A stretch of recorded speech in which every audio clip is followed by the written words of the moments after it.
Today I'm going to show you how to use the Innova 5210. This is an OBD2 scanner with live data. We're going to go over how to read and delete codes, how to read and solve your readiness monitors, as well as how to access live data and view graphs of said live data. Now, the instruction booklet looks like whoever wrote it doesn't speak a human language, so step one, throw them the f*** away. Seriously, wiping your ass with those instructions will probably hurt less than trying to read them and understand them. The instructions tell you not to start your engine, but that's bullshit. It doesn't really matter if your engine is running or not. Plus, how the f*** are you gonna read live data with the engine off? Or if your car won't start, turn your ignition on, wait at least 5 seconds, then plug in your scanner. Alternatively, if your car runs, start your car, wait 5 seconds like I just did, and then plug it in.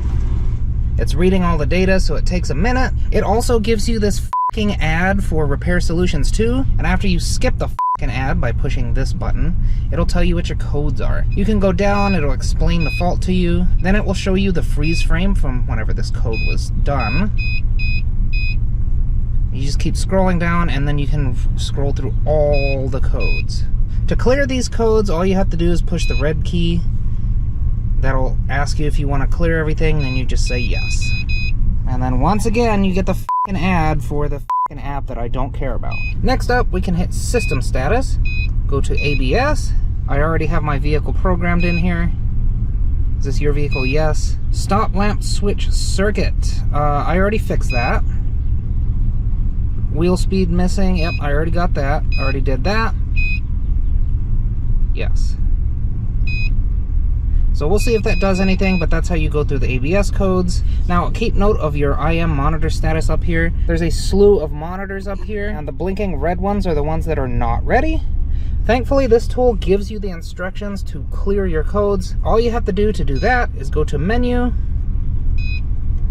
and then cycle down to Drive Cycle Procedures. Quick insert, when you go to the drive cycle instructions, it'll ask you for what type of vehicle it is. You just put in your year, make, and model, and it will give you vehicle-specific drive cycle instructions for you to clear your monitors. And all you do is go to the one that you want to clear, hit enter, and it will tell you for your specific vehicle what to do. So for mine, let idle for 1 to 2 minutes, drive it for cruise speed, drive it faster than 25 miles an hour for 2 to 3 minutes. Throttle remains steady. You can do system tests, which for some reason is not supported on this truck. It just won't work.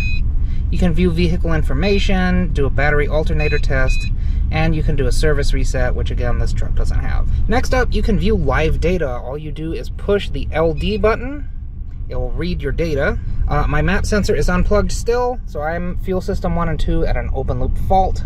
Load is 2-point-something%, and if I throttle it, then it will do that. Now the big thing is, I can't be looking at this while I'm driving, so I need to be able to view what my vehicle is doing after I'm done driving. You can pick any of these values that you would like. If I think I'm having erratic spark, I can go to spark. You can pick any of these values and just hit the enter key. And now it will graph that. And if I floor it, it goes way down, and then it goes back up where it should. So I just go drive for a little bit, and I can view the handy dandy graph. I can also go back by pushing the enter key, go to a different one, go to the MAF sensor, for example. We can view what that's doing.